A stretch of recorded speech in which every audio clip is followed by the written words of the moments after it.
اور خولي بن یزید آگے بڑھ کے سر انور کو جدا کرنے کی تیاریاں کر رہا تھا. سنان بن انس آگے بڑھا لیکن کپ کپا کے پیچھے ہو گیا. خولي بن یزید آگے بڑھا, وہ بھی پیچھے ہو گیا. پھر شمر آیا اور شمر آپ کے جسم نازک کے اوپر بیٹھ گیا. حضرت امام حسین نے جب دیکھا تو اس کے بدن کے اوپر برس کے پھل پیری کے نشان تھے. تو حضرت امام حسین کی زبان سے نکلا, صدق اللہ و صدق رسول اللہ, میرے آقا میرے اللہ نے سچ کہا. اس نے کہا کیا سچ کہا؟ کہا ایک دن میں حضور کی خدمت میں حاضر تھا تو حضور نے فرمایا تھا میں دیکھ رہا ہوں ایک چتکبرا کتا میری اولاد کے خون میں منہ مار رہا ہے. آج میں دیکھ رہا ہوں کہ مصطفیٰ کریم کا وہ فرمان جو ہے وہ پورا ہو رہا ہے. وہ غصے میں آیا. امام جلدی اپنی پیشانی سجدے میں رکھی اور اللہ کی بارگاہ میں امام کے آخری لفظ تھے, اللہم رضن بقضائک وصبرن علی بلائک تسلیما لامرک سبحان ربی الاعلی سبحان ربی الاعلی سبحان ربی الاعلی.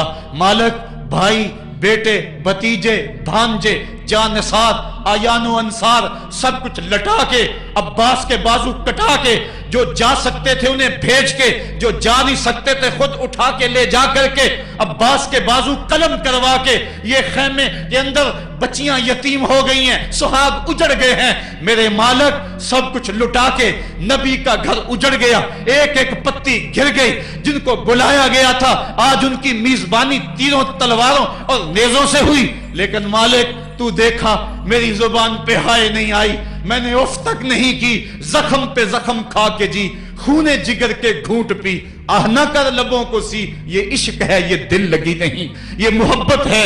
یہاں لوگ مصلوب بھی ہوتے ہیں, یہاں لوگ سولی بھی چڑھتے ہیں.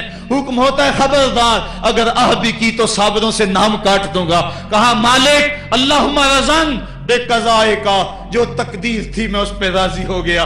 وصبرن علی بلائے کا, مالک تو نے دیکھا میں نے صبر بھی کیا. تسلیماً لامرے کا, مجھے مالک اعتراض بھی کوئی نہیں, جو تیرا حکم تھا میں نے اس کو تسلیم بھی کر لیا. سبحان ربی الاعلی, مالک تو بڑا ہے, تو بڑا ہے. حسین سب کچھ لٹا کے, بچے کٹا کے, بازو کٹا کے, گھر اجاڑ کے مالک تیری بارگاہ میں حاضر ہو رہا ہے اور اتنا کچھ کرنے کے باوجود بھی تیرے پہ راضی ہے. میرے مالک تو بھی بتا, تو بھی حسین پہ راضی ہوا ہے یا کہ نہیں ہوا ہے؟ تو بھی حسین پہ راضی ہوا ہے کہ نہیں ہوا؟ آواز آئی, اس پیاسے پر علی شیر خدا کو ناز ہے, اس نواسے پر محمد مصطفیٰ کو ناز ہے. اوروں نے بھی سجدے کیے پر اس کا عجب انداز ہے, اس نے وہ سجدہ کیا جس پر خدا کو ناز ہے. اے حسین ابن علی تم پر سلام, میرے ساتھ مل کے کہہ دو, اے حسین ابن علی تم پر سلام, اے حسین ابن علی تم پر سلام. یہی وقت تھا جب خاندان نبوت لٹ رہا تھا, دوپہر کا وہی سما, وہی لمحے. ان ہواؤں کو ہاتھ جوڑ کے کہو ہمارا سلام کربلا والے آقا کے حضور پہنچا دے, اور عرض کرو اے حسین ابن علی تم پر سلام, نازش آل نبی تم پر سلام, تم پہ لاکھوں رحمتیں لاکھوں سلام.